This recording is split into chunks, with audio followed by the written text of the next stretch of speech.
To always get the latest Game Tea, don't forget to follow us on social media. You can find us at Twitter at Game Tea Podcast X. You can find us on Facebook at The Game Tea Podcast, and you can find us on Instagram at The Game Tea Podcast. We post frequently, giving you podcast updates, posting gaming news, and the occasional meme. Check them out after the show, and thank you so much for listening to The Game Tea Podcast.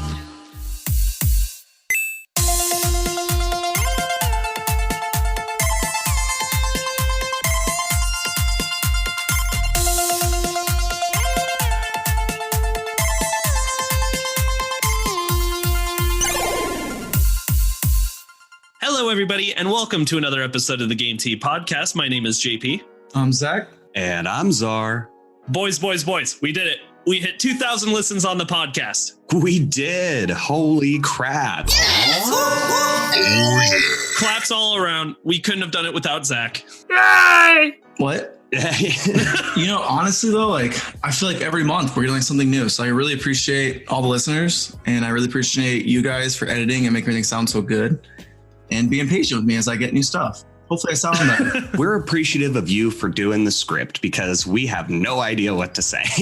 And I'm appreciative for me because I am the glue that holds it all together. So yay for JP. Yay for JP indeed. And you know what? To all you people who say I talk too much Nintendo. Oh, what? That's Come all on. I got for that. Come on. Nobody says that. Right, Czar? Maybe? Anyway. Czar can't read the comments, remember? Yeah. Oh, sorry. Didn't mean to offend you. Oh. All right. Who is doing itinerary today, boys? We've got a good looking episode ahead of us. Yeah, we got a pretty beefy episode right here. We really do. Czar says that I gave him too much to do. So Czar, how about you do it? All right, I'll do all the reading today, even though I can't read. What could go wrong? What could go wrong? All right, so today on the podcast, we are talking about the PlayStation 5 UI announcement. Ooh. Oh, it's pretty good. It is actually pretty good. Next, we have some Cyberpunk news with some very flashy style points. We are talking about the Borderlands Season Pass number 2. And apparently, Xbox is getting sued. Has been getting sued. Yeah, it's been an ongoing thing, apparently. Oh, that's good stuff. Then we have a foreshadowing rumor that is emerging to be more true than rumor. And finally, a new World of Warcraft patch. I'm not playing right now. Zach, you're tweaking again, man. Then we'll close out the episode with some game releases. So what do you boys say we dive in? Let's do this. I am down to clown. Is this first guy me? This one is all PlayStation. All right. Boo. So, okay, just chill.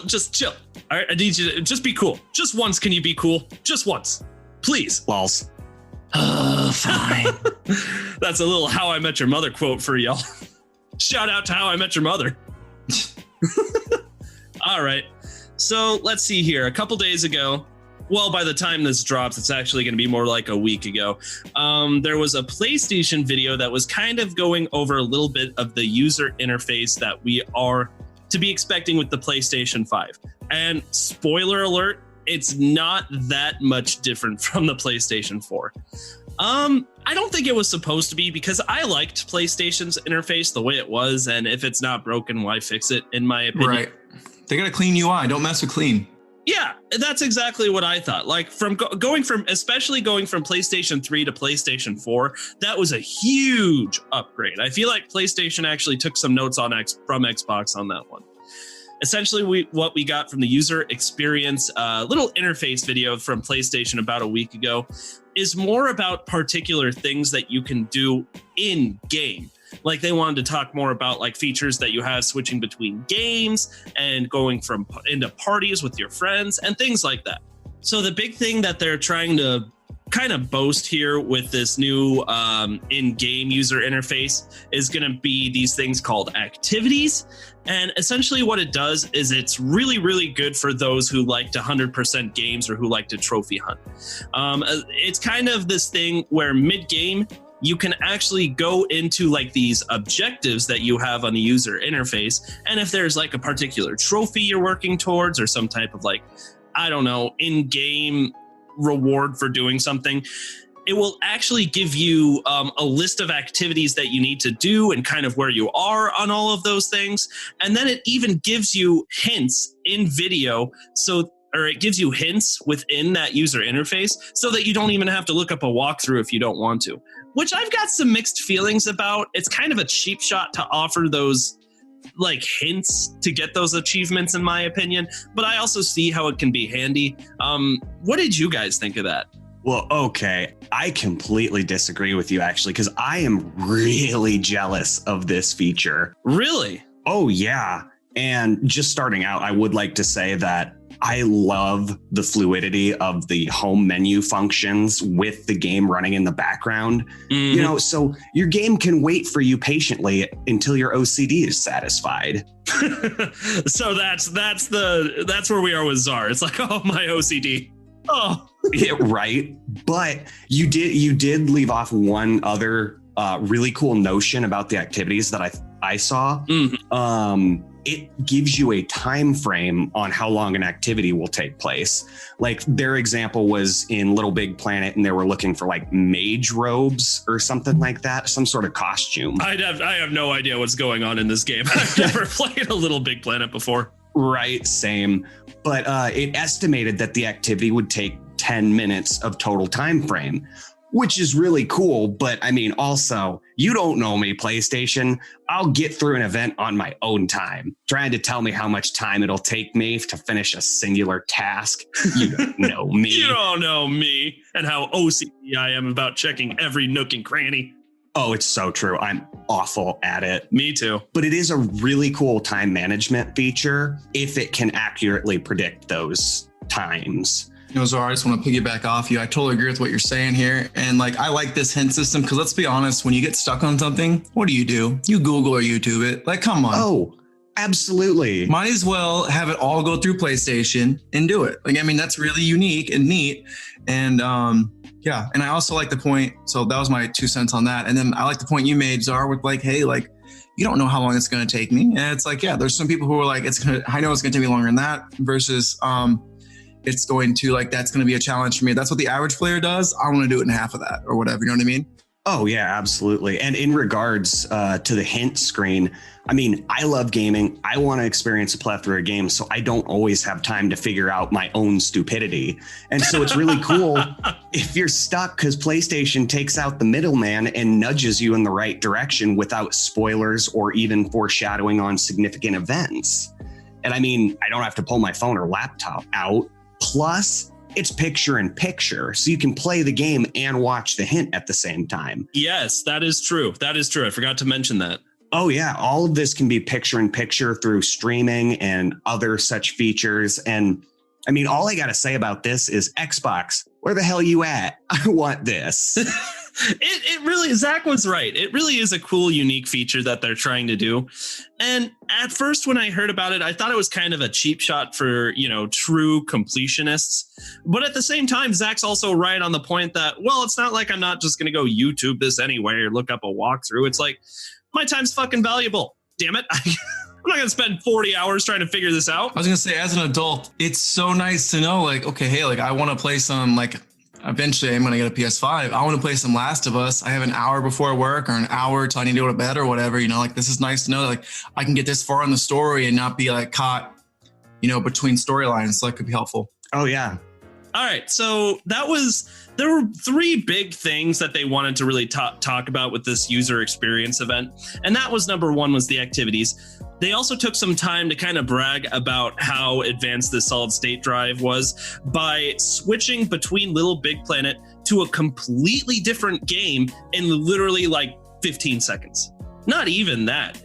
They switched between Demolition All-Stars and Little Big Planet. It was so seamless. And I know that, you know, the Series X is going to be implementing this solid state drive technology too. So by no means is this going to be exclusive to PlayStation, but just once again, another testament to talking about how fast these consoles are going to be, boys. We should be very excited. Oh, yeah. I'm really looking forward to load times being virtually a thing of the past or minimal at worst. Absolutely. And finally, they also went into a little bit of kind of talking about how the party system is going to work. And to be honest, this is where I thought the showcase got a little convoluted, because I didn't really have a problem with the way PlayStation was doing the message and the party system before. And maybe I'll be singing a different tune once I actually start using it. And I'm like, oh, you know what? This actually is pretty seamless. But right now it seems like they're making it a little more complicated by adding like these different places you have to go for functionality out of these party things you can do. And I don't know, it seems a little complicated. And plus, with the big news that PlayStation has been recording these party chats, this is the part where I'm a little iffy and I don't really know what to think as much as I did with the other settings. Speaking of which, did you guys hear about that news? Zach, did you hear about that? Do you have an opinion on that? I mean, are you guys surprised? Like, I understand where people are like getting annoyed by this, but like, I don't know. I'm in the, yeah, your privacy is important, but like there's some pretty mean shit going on right now. And so I don't know. I guess it depends how they use this stuff. If they use it, if it's just to keep track of people who tell people to go kill themselves, then yeah, like fuck those people who do that and hope they get in trouble.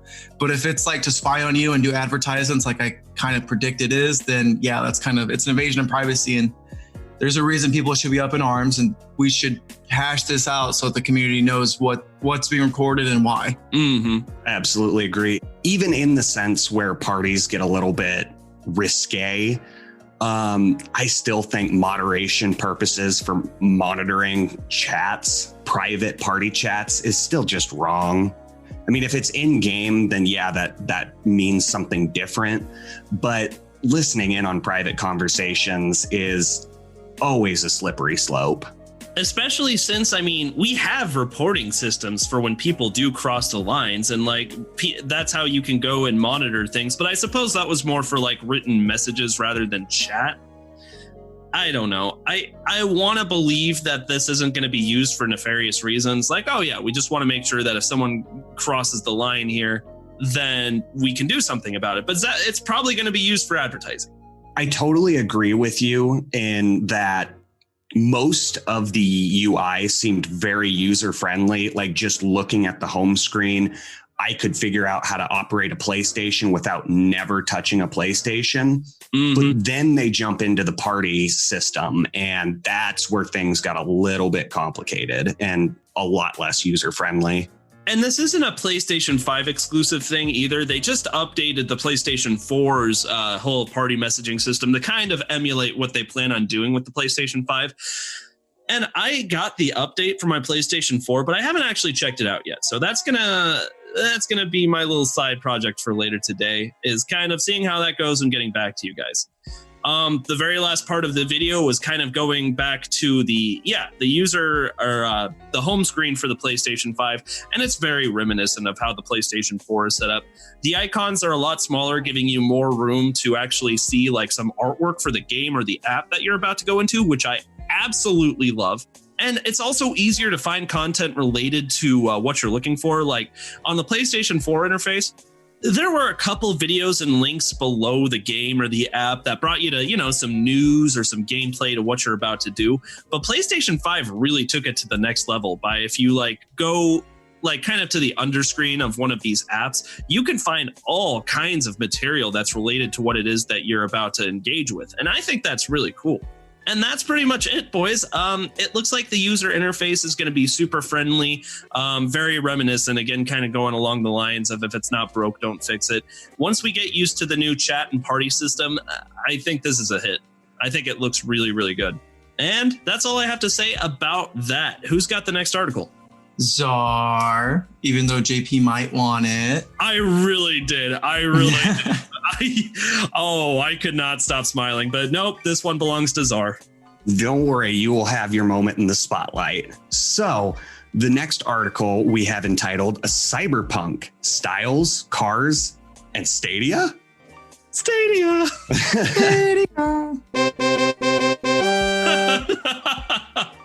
All right, so these news bits are coming to us through a couple 3-minute YouTube videos where Cyberpunk released some new features and some more information about the game. And mainly what we got is cars and classes of character. So let's go ahead and start with the cars. I mean, wow, cruise through the game in style. Just from a vehicle video, I thought I was watching a racing game. Honestly, though, it was that intricate. The attention to detail was amazing. From the world just zipping past you to getting a first-person view from the driver's seat. They really put a lot of effort into the driving mechanics. And to me, this video really reminded me of a Saints Row car demonstration because I noticed through this comparison with the abundance of different vehicles, much like Saints Row, Cyberpunk has different classes of cars, such as economy, which don't ever drive economy. I don't know. I think there's value to be had in driving the clunker around. Like, I don't care if I mess this up, but go on. That's fair. It's probably a good starting car. But then you got like executive, which flashed that cash, to even heavy duty, which is, you know, for the private militant in all of us.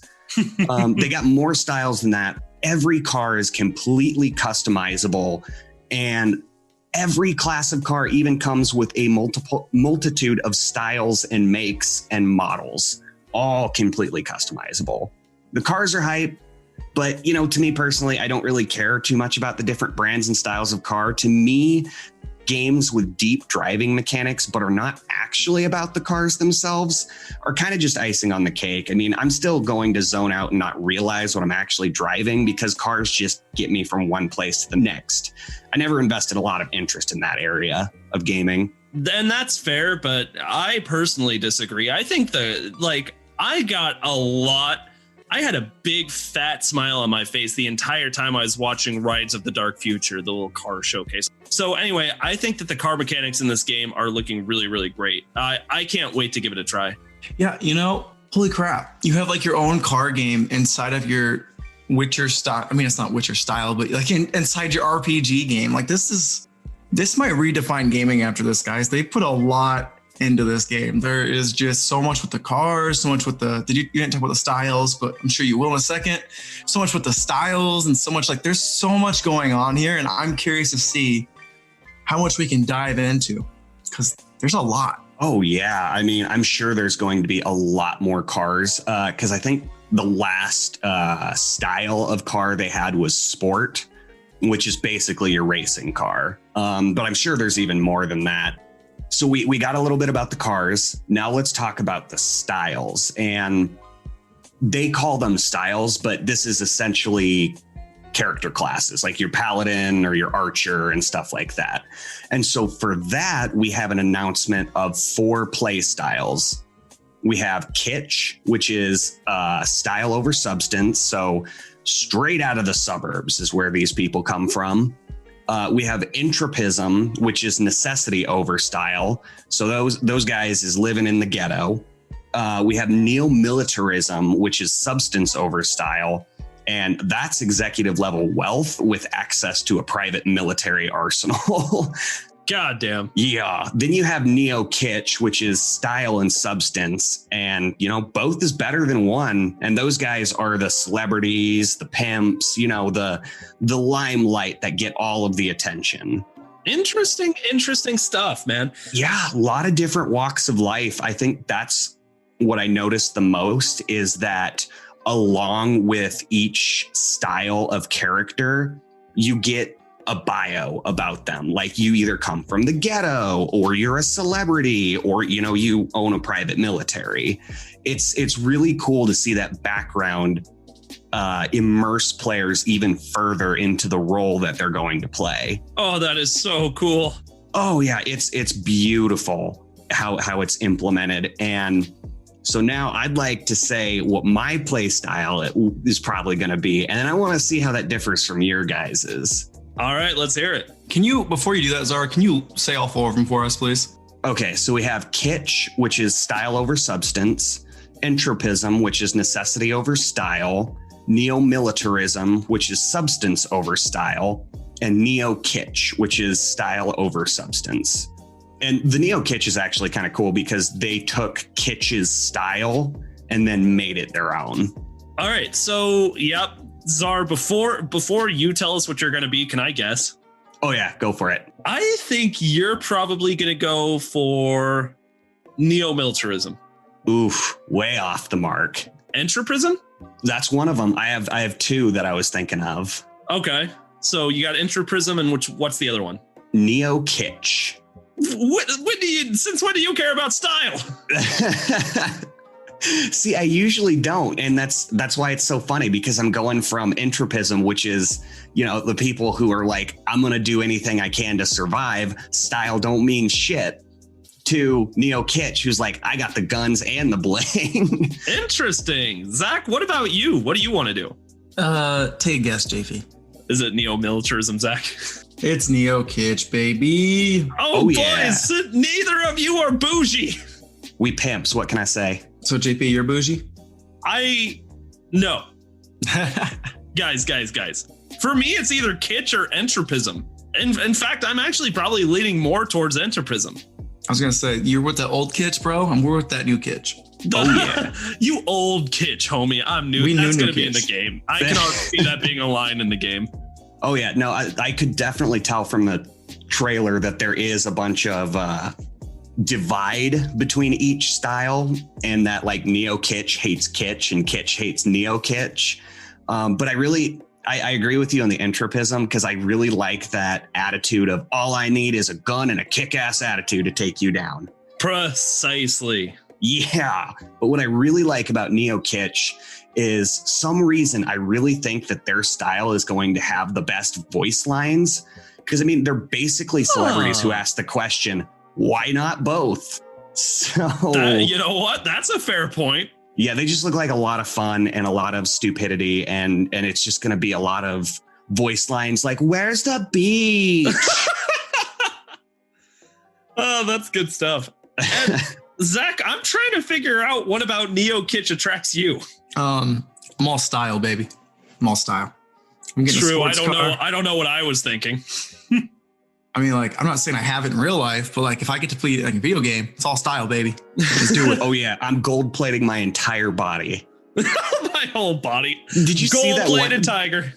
Did you see that one girl who was part of the neo-kitsch style in like a nightclub, and she looked like a robot because she got so many cybernetic enhancements that she just painted her body gold? Yes, and I absolutely loved it. Yeah, that's what I'm going for.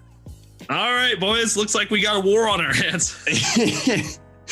All right. So finally, we do have one little last teaser tidbit from this article. So this game, as I hinted in the title of the article, will be coming to the Google Stadia. And it'll be coming to the Stadia on the 19th. And so that came to us from a tweet by Stadia. They tweeted that it's coming to their system. And so I feel like Stadia got a little overzealous and jumped the gun. But I guess they're just excited to be included. I'm just happy you guys invited me. I don't know how this game is going to play on Stadia. I think it uses way too much data for Stadia to be able to handle, but we'll see. Well, yeah, we'll see how that works. I was going to say, this could be a steal. Because I want to play Cyberpunk. I'm probably not going to pick up Stadia because it still has a stupid introductory price. But yeah, that is good. The three of us have nice PCs. Why would we not just download Cyberpunk onto that? Oh, absolutely. To get the full, I guess the argument there is accessibility. But hey, I can take my laptop anywhere I want to go. Fair. That's fair. Zach, when's it coming to the Switch?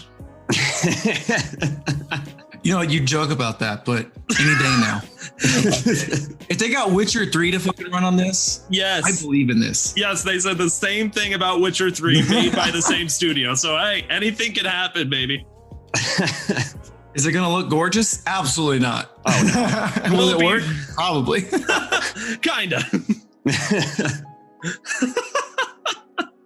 And yeah, that is all we got on Cyberpunk. So, JP, would you like to tackle some Borderlands news? By the way, when you getting it for the Switch? When are you going to play with Zach and I? Anyway. Guys, my heart is breaking. I don't know how many more times I could tell you this. I can't justify buying Borderlands for another console.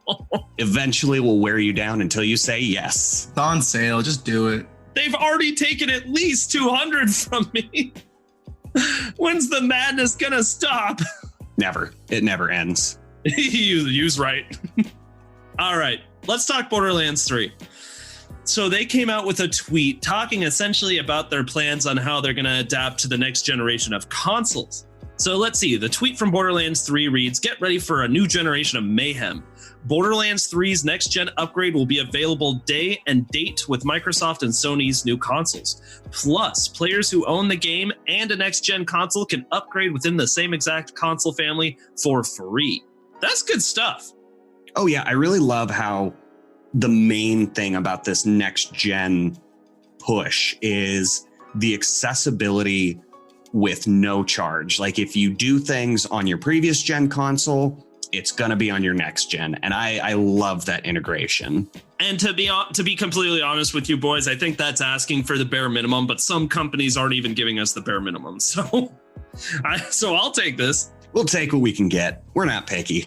They also they included a link on the tweet straight to Borderlands website where they went a little deeper into some more features that we can expect to see when this finally hits. Here's one that I was a little giddy about: 3 and 4 players split screen.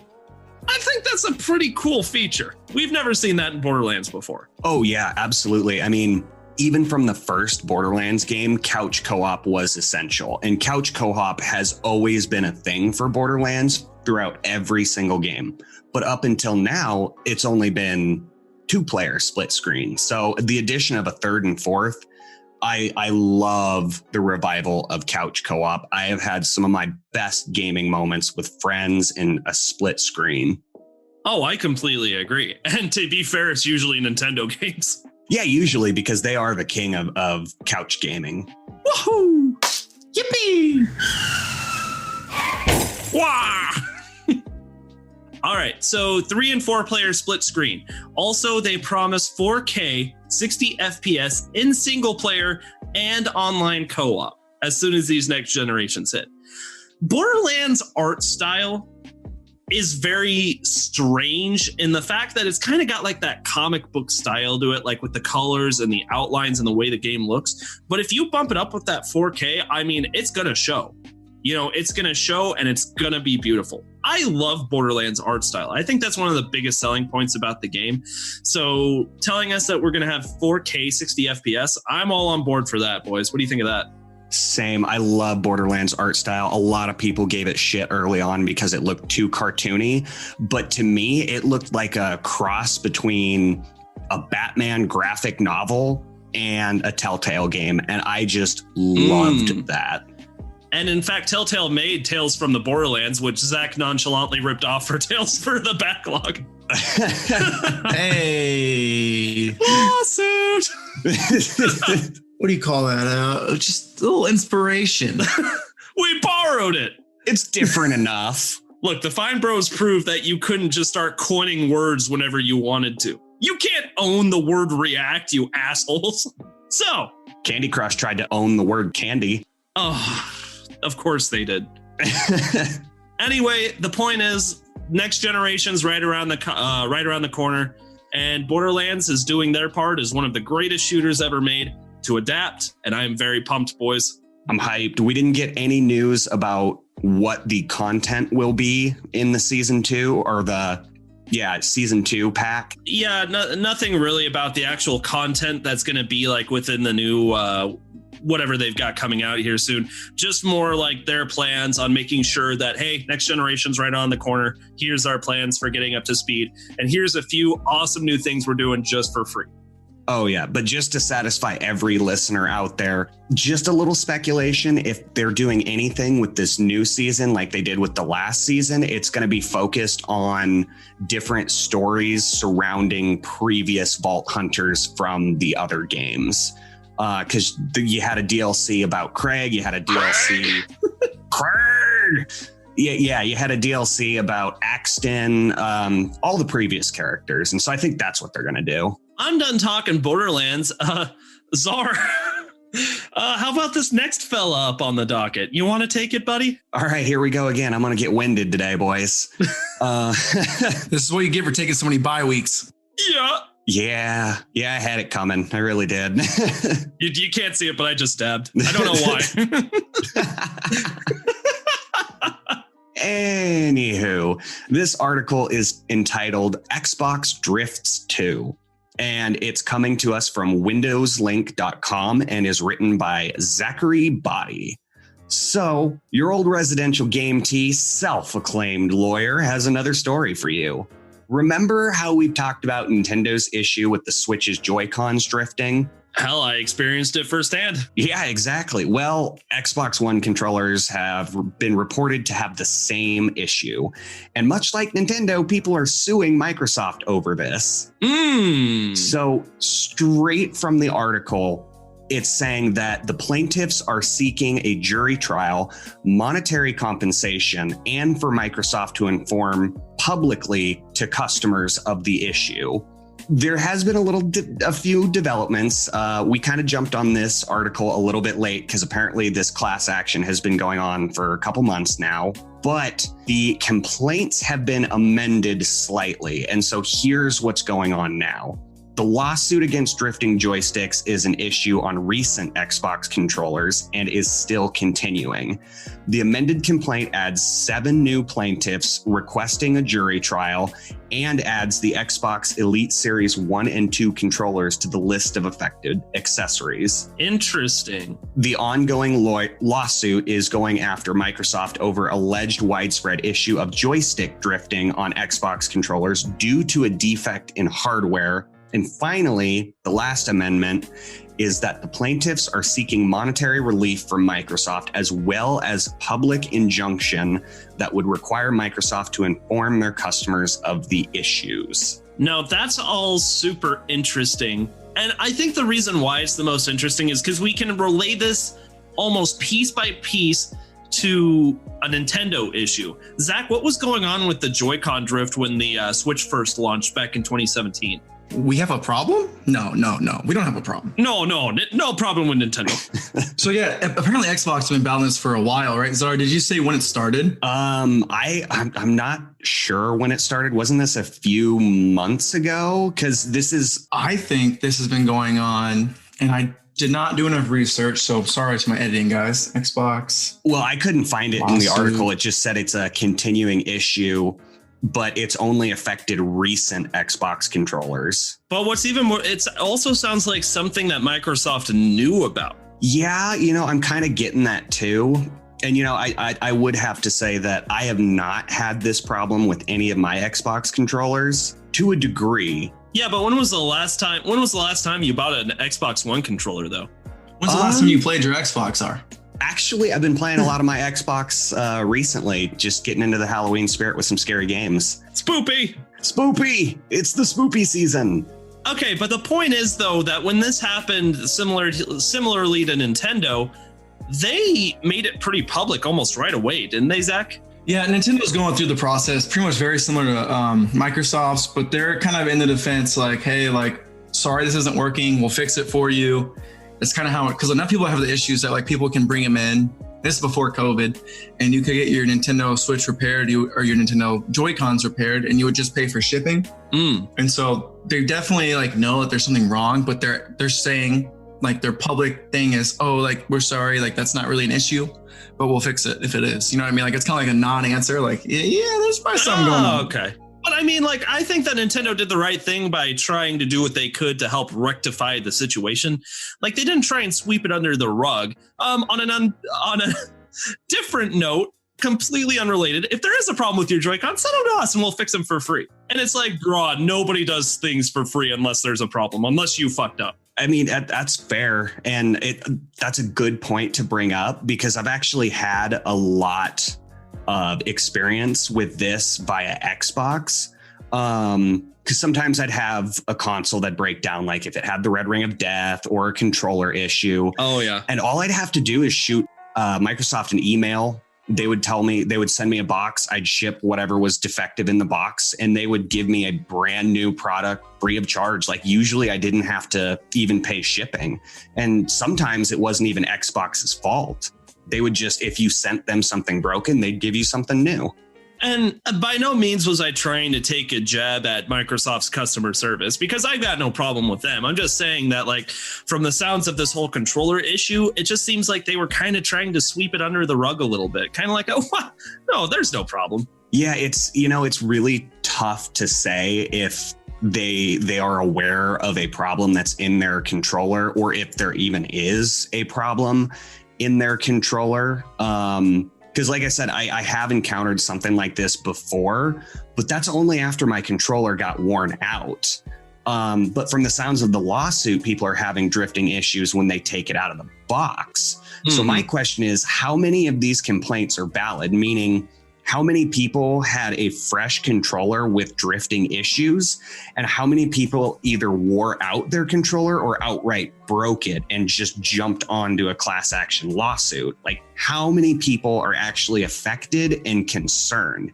And additionally, why are they suing Microsoft over this? Because they're asking for monetary reimbursement, so they're going to get $60 back. And a public statement saying, hey, our controllers might have an issue. Like, does that really sound like grounds to sue? Yep. I mean, because like I said, I would send defective hardware to Microsoft. They would simply give me a new product. So why do you have to have them reimburse you and like apologize publicly for, a hardware error that they're working on? Especially because you paid $100 for it. I mean, you want a solid product. Well, it's like $60 for a controller. Well, it's even affecting the Xbox like Elite Series controllers. So you'd be paying for that $180 controller. And I'm sure Microsoft customer service, if you go in, they'll fix it for you. But yeah, like that's kind of silly. It just sounds a little Sue happy to me.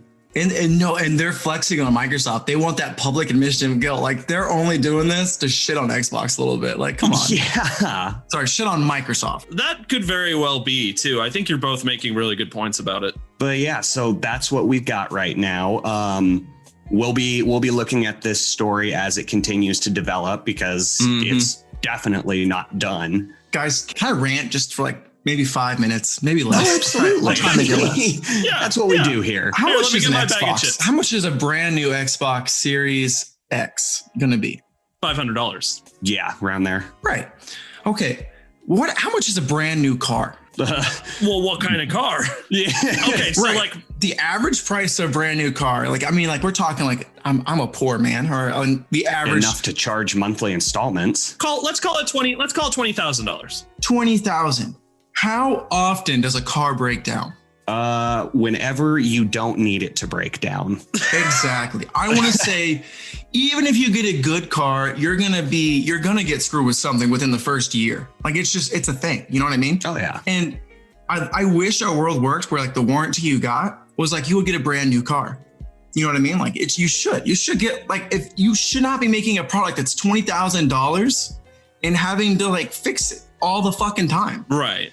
And like, so what really gets me peeved off is I went to Best Buy the other day and I was like looking at washing machines because I'm adulting and it's tough.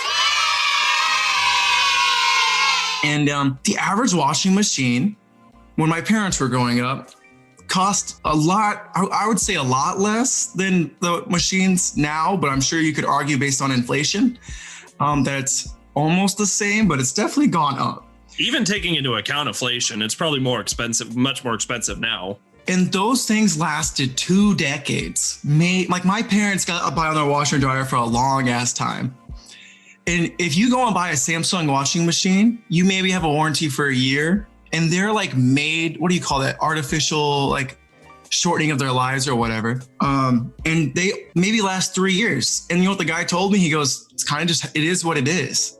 And it's like, I don't get why we're like shitting on video game companies when we don't shit on everybody. Like Samsung should be getting hit hard with this. Like they make defective washing machines. They make defective refrigerators. They make, and then like you go into like all the car manufacturers, like there is a lot of technology in these systems. So I don't know why video games don't get this passed, but like, and they cost significantly less to make than like a fancy car or a washing machine.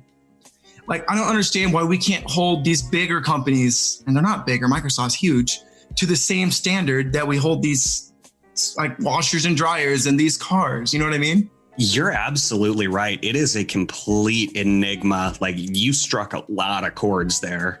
And I'm not defending Microsoft. I'm just saying, why are people holding them to the same standard and they're not holding these other people who make significantly more money for a significantly more defective product? That's a totally fair point. But at the same time, like, I think being upset about the longevity of a product that you own is different from having a product that is straight away defective. Like, I totally agree with you. If you spent, like, that car that I drive was about $22,000. And I mean, I had it when it was like 25,000 miles, but if it hit 50,000 miles and all of a sudden, like, the transmission dropped or something, I'd be pretty upset.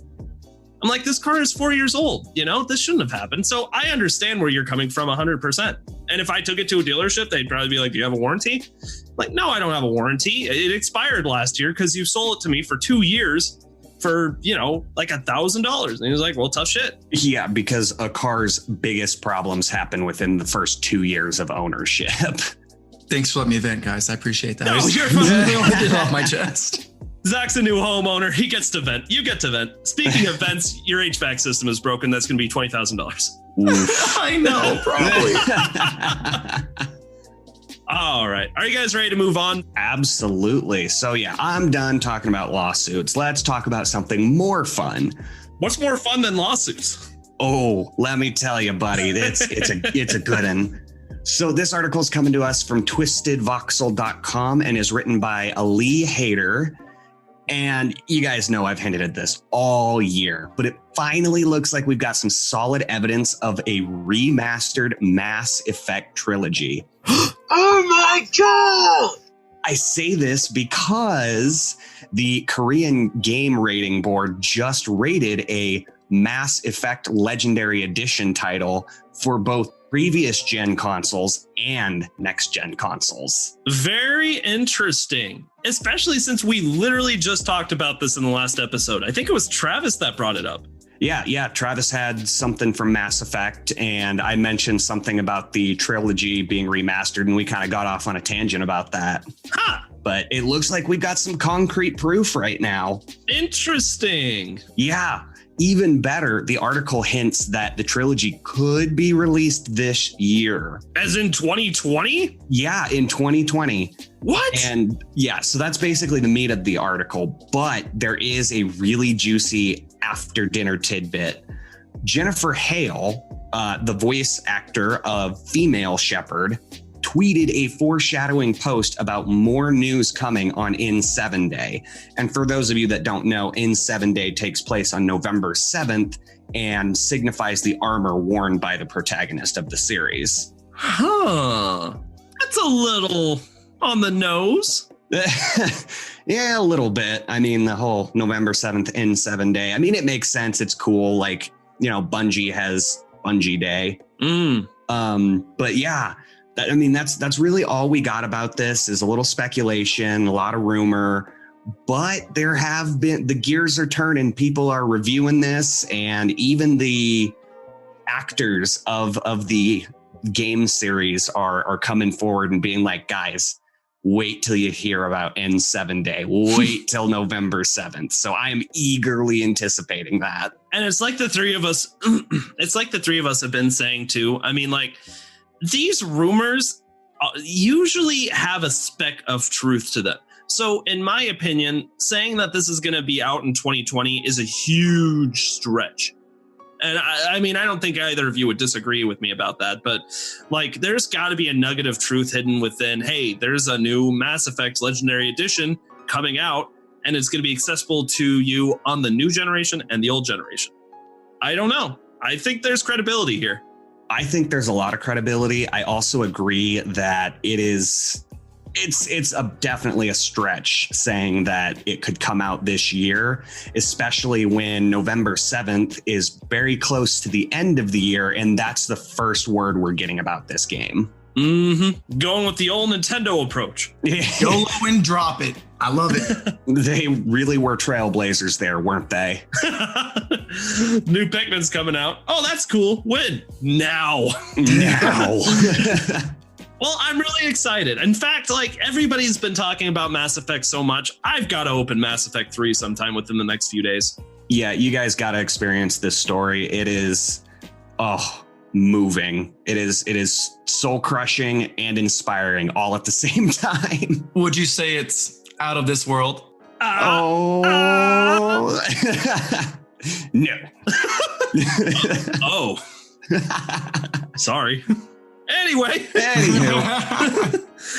All right, we got one more article to talk about today. Zach, this one belongs to you. Okay, Czar, when we let Zach talk about World of Warcraft, does it kind of feel like we're giving a drug addict some meth or something? Yeah, we're kind of just enabling him like a methadone clinic. Oh, well, here's some cracks. Here's some cracks, Zach. Woo! All right. Shadowlands pre-patch is live. For those of you that don't know, Shadowlands is the 20,000th expansion for World of Warcraft, give or take a few. Guys. Yes. All my friends are playing again. I'm back in. I'm trying to get you guys to join me for a little bit, just experience the internet sensation that's taking over the world, as Cartman would say. And has been for the last decade. I'll meet you in the middle. We'll play RuneScape. RuneScape? No, I'm good. I hate RuneScape. Adventure awaits in Azeroth, an all-new starting experience arriving with Shadowlands. So both veteran players and new get a new introductory excursion. Yeah, I got to say that word. That's nice. It's a great way to begin forging your path in the world. So I played through this yesterday with my friend Peaches, and it takes about 30 to 40 minutes, and you kind of get a very good idea about World of Warcraft is like. They even end with like an introductory dungeon where you play with like 2 other players and you just go through the dungeon together. Oh, that's really cool. Yeah. And it kind of gives you some of the ideas of what bosses can do and why you should continue playing World of Warcraft. And what I really, really like about it is they finally squished the freaking levels, man. So the max level before this patch was 120. Really? Okay. And what is it now? Now it's 50. The max level is 50. What? And so when this expansion drops, when the expansion drops, which they haven't given a release date when it's going to come out. They delayed it because, COVID. The max level will be 60, which used to be the old vanilla, like the very first time World of Warcraft came out, the max level was 60. So now we've gone full circle, man. Time's a flat circle. Woo! Why? Why did they go jump from level cap to level cap?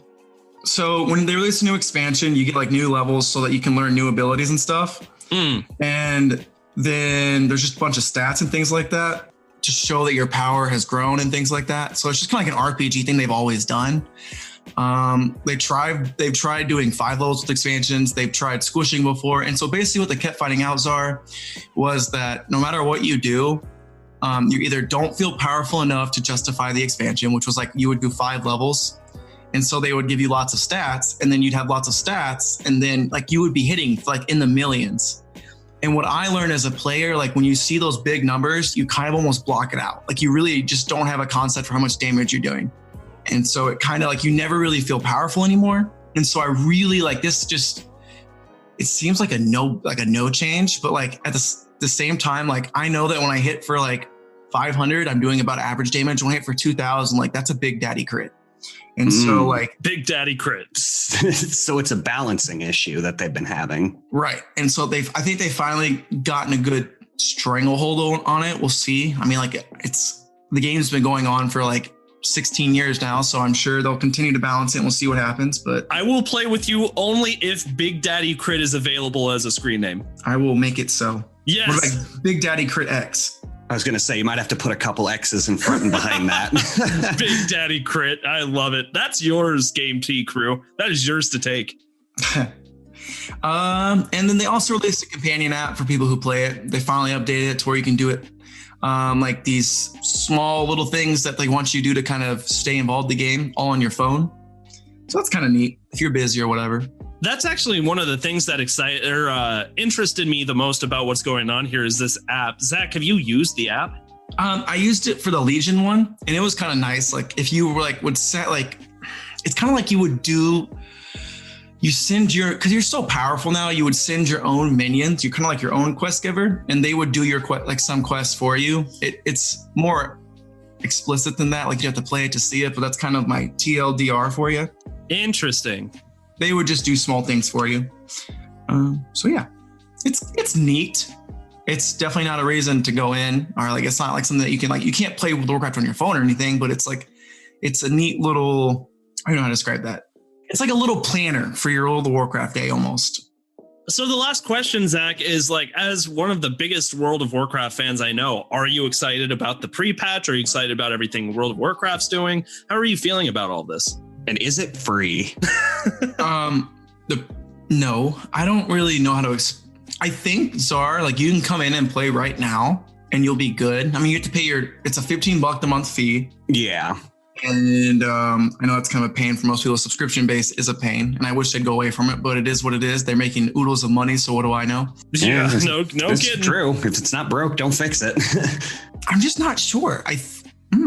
Yeah. You're really exploring your feelings here. I really feel like if it's a patch, it should be free. The patches are free, but it's kind of like the awkward middle ground between so once a new expansion comes out, the previous expansion gets bundled in with the free version of the game. And the free version of the game goes to level 20. So yeah, you can go and play right now, Czar, and you'll be fine. Huh. Very interesting. Yeah, I think it is free. But eventually, once you get past level 20, you'll need to buy the game, which is $40 and pay the $15 monthly fee. Oh, so it's 40 on top of having to start it to play. Wow. Yeah, no. Playing World of Warcraft is expensive. This is why I don't get into WoW. What are you talking about? It's fine. Zach, no more crack for you. So I'm really enjoying the game, and a lot of my friends are getting back into it. So it's just nice to hang out with people and be a little silly and get lost in the world of Warcraft. And I hope you guys join me for a little bit. It's not to say that it doesn't look like it's fun, because it really, really does. It's just with the backlog that we've got on top of the fees it's going to cost to actually play this game. It's just hard to justify the price right now. All right. Is there anything else to say about World of Warcraft, Zach? Play it. I mean, it's fun. All right. Upcoming game releases. Someone take Zach's crack away from him. No more crack for Zach. That's a good screen name too. No more crack for Zach. No more crack for Zach. Zach can be crack for Zach, and I'll be no crack for Zach. It's my old nemesis. And I'll be Big Daddy Crit. No, wait, I want to be Big Daddy Crit. Too late, you're already no more crack for Zach. Damn it. Guys, can I do the upcoming game releases? I haven't done it in a while. They are all yours. I'm a little winded. It's not old lady Rona, is it? No, it's too much talking because Zach felt like piling all the work on me. All right, so upcoming game releases. On October 21st, we have Love coming to the PC. Also on October 21st, we have Tenderfoot Tactics coming to the PC. On October 22nd, we've got Disc Room coming to the PC and the Nintendo Switch. Again, on October 22nd is Double Pug Switch. What is Double Pug Switch? Everything you want and more, JP. Is it pugs? I hope it is. Oh, that's coming to the PC, PlayStation 4, Xbox One, and Nintendo Switch. On October 22nd, we've got Dwarfheim coming to the PC. On October 22nd, we've got Hello Puppets coming to PC VR.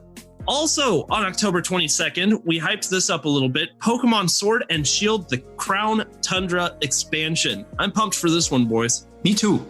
Pokemon. Oh yeah, looking forward to getting back into Pokemon Shield. On October 22nd, again, we've got the Red Lantern coming to PC, Xbox One, and Nintendo Switch. On October 22nd is a big day, boys. Yeah, it'd be popping. We've got Valhalla Harbinger coming to the PC. On October 23rd, we've got Supermarket Shriek coming to the PC, PlayStation 4, and Nintendo Switch. On October 23rd again, we've got Transformers Battlegrounds coming to PC, PlayStation 4, Xbox One, and Nintendo Switch. On October 27th, we've got Carto coming to PC and PlayStation 4. On October 27th, we've got Cobra Kai, The Karate Kid Saga Continues coming to PlayStation 4 and Xbox One. On October 27th again, we've got Ghost Runner coming to PC, PlayStation 4, Xbox One, and Nintendo Switch. On October 27th, we've got Graveyard Keeper, Game of Crone DLC coming to the PC. Once more on October 27th, we've got Hammer Ting coming to the PC. And finally, on October 27th, we've got The Legend of Heroes Trails of Cold Steel 4 coming to the PlayStation 4. That was a lot of games. That was a lot of games. I need an aspirin. And we have selected one hype up game, and I'm actually kind of excited for this one too, Zach. I see you're the one who put this here. Transformers Battlegrounds coming to PC, PlayStation 4, Xbox One, and Switch on 10/23. Zach, give us the lowdown. What's this game about? I hear they're more than meets the eye. Where'd you hear that from? Transformers Battlegrounds is coming to PC, PS4, Xbox One, Nintendo Switch on October 23rd, like JP said. And basically, it's your typical Transformers storyline. As an evil Megatron closes in on the Allspark, Bumblebee and the Autobots need a new commander to help save Earth. That's you. Assemble a squad and roll out a battle that will rage from Central City to Cybertron.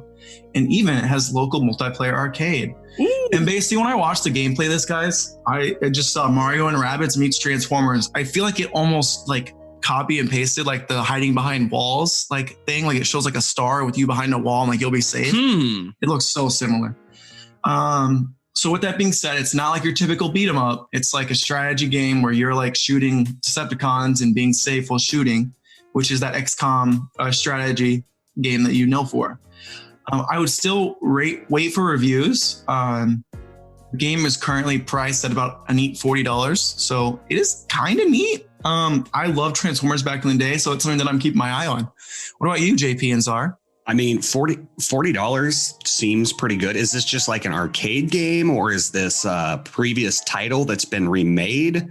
Because I'm a little confused about the $40 price range. Usually, that's not a thing unless it's it sounds not a full-fledged game. It sounds like a new game, and if Zach is really going off the Mario and the Rabbids thing, I mean, that's about what that game was priced at too. Maybe $60 when it first came out, but I mean, you can usually pick up Mario and Rabbids pretty cheap nowadays.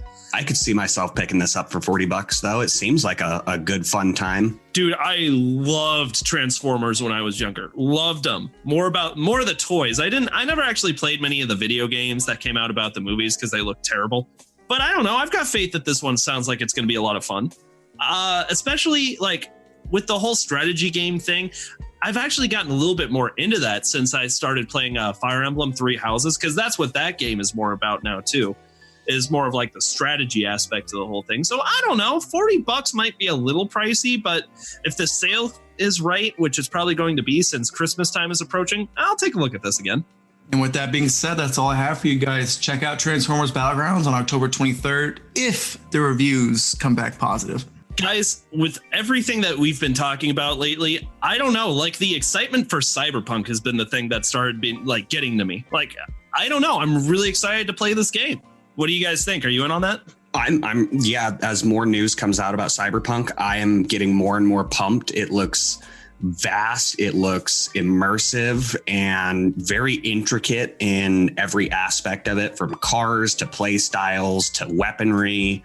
It's going to be a massive title, and I can see it definitely on the docket for Game of the Year, possibly even winning. But I mean, it is speculation. Bitch, I bet it wins Game of the Year. Put it here. Put it now. Yeah. I am firmly planting. If it's not a buggy mess, this is Game of the Year for sure. I'm going to call it right here, Game of the Year, just with all of the hype surrounding it and everything that they've been doing around it. And Keanu Reeves. You know he's going to accept the award if it wins Game of the Year. If you don't see Keanu Reeves at the Game Awards, that means that the game did not win. And I don't know. Cyberpunk really knows that they're playing with fire here, because I've never seen a game get this hyped up before it's released before. Never. So if it sucks, let's just say it better not suck. Yeah, basically. All right, guys, I think that about does it for today. I was going to say, as another final note, hyping up our 2K downloads again. Thank you all so much for listening and supporting us. It's been a lot of fun, and I can't wait to see where we go from here. And what's wild is the three of us we really haven't even been doing this that long. So like, we're coming along pretty quickly. Yeah, we're approaching 10 months, I think, since our first episode. All right. Thank you all so much for listening to another episode of the Game Tea Podcast. We'll see you in the next episode. You just got your Game Tea. Bye. Thank you all so much for listening to this episode of the Game Tea Podcast. If you liked what you heard, why not follow us on social media? You can find us on Twitter at the Game Tea Podcast X. You can find us on Facebook at the Game Tea Podcast, and you can find us on Instagram at the Game Tea Podcast.